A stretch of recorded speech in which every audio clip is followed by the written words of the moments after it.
Okay, Daniel, this is one of my favorite parts of the podcast. It's the rapid fire questions, my friend. So I'm just going to give you a question. This is short form, free association. First thing that comes to mind, give it to us. Okay. All right. The first question. What's a good book that you'd recommend for to a client who needs a primer on thinking about or getting started in growth? I think it really depends on the approach you want to have, right? I think if you are like a marketeer and you are not working with growth somehow, the book I would recommend is Hacking Growth from Sean Ellis. Okay. This is like the most basic one you should read. It's more about like funnel optimization, how to adopt some, let's say, tactics and have this full funnel approach. But if you're working a corporate, one book that was actually launched last year that is very, very good from a Harvard professor, Stephen Tomke. It's called Experimentation Works. So all the discussion about how to promote this change to make sure that you are an experiment-driven company, he has like a lot of examples, and I would say also very adapted to this corporate reality. It's a very good one. Awesome. If you are like a good leader, if you are like a leader like at C-level, one that I like about also changing the whole culture, it's called Humanocracy. Gary Humanocracy. Yeah. Awesome. So awesome. Very good as well. Awesome. All right. So Hacking Growth, Humanocracy, and Experimentation Works. Awesome. Yeah. Next question. What three things should company leaders be doing to set a solid foundation for growth?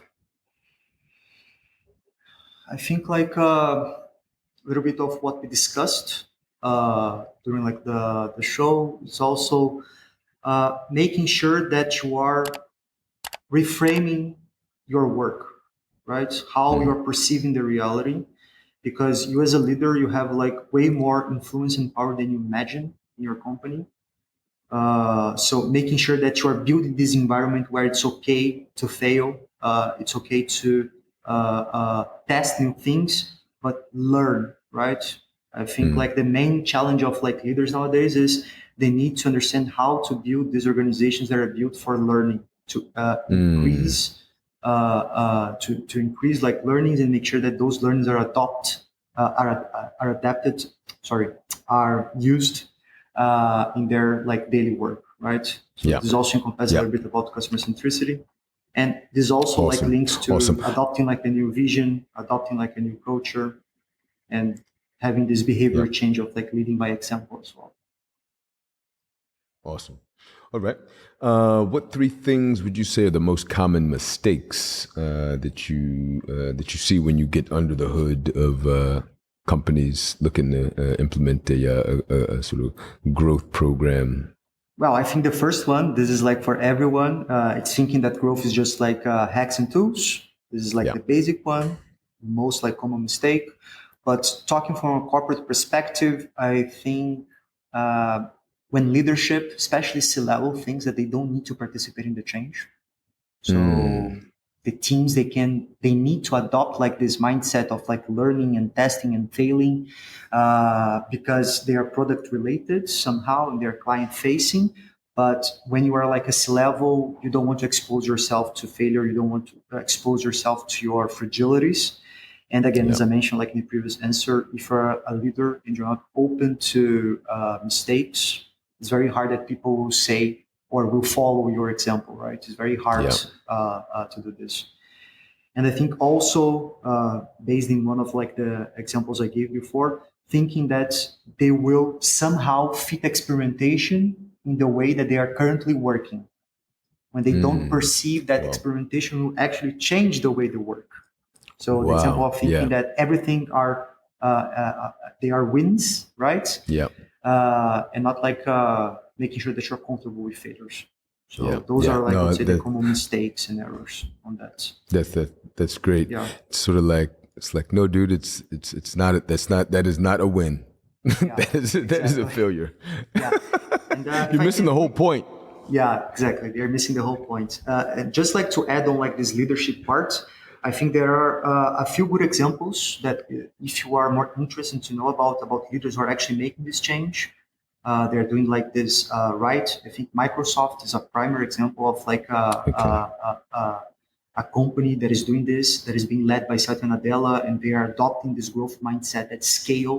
And you can see like how Mm. this has changed the whole culture inside Microsoft: innovation, product, processes, bureaucracy, everything.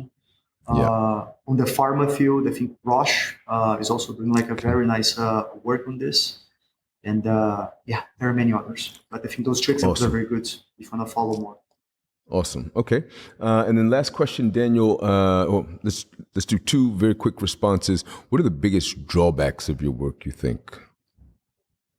I think when you meet like teams that they are there because they were told to be there and not because Mm. they want to actually make the change. So usually those are groups that are very hard to work with because very difficult like to try to promote change or try to convince someone that is completely off or they don't want to change. This causes sometimes a little bit of frustration, but it's part of the job as well. Yeah. Yeah. Yeah. I had like a little bit of an inside laugh as you were talking. I can't stop thinking about the wins. The wins. It's like, no, dude. No, no, no. Yeah. That's not a win. You're about to take your company under, dude. Like that is not for the win. Yeah, this will be some good B-roll footage. I don't think I've gotten any of that. All right, last question, man. Last question. What are the things that give you sort of the most joy in the work that you do? I think it's the opposite of like the drawback. It's when you see a team actually reaching that aha moment, when they Mm. finally perceive and they finally understand what I mean about mindset change. And Yeah. then I don't have to explain. It's very curious because during some trainings and during some coaching tracks, they realize that. And they say, Mm. Daniel, now I understand everything that you told me like 3 months ago or 2 months Yes. ago. Now everything Yes. is like making sense, everything is fitting. And then this is super, I would say, yeah, super powerful to me. It gives like a lot of energy to keep like doing my work. And Yeah. it's nice because you see like that they are doing their jobs perhaps in a better way that they were doing before, and they are feeling better as well, right?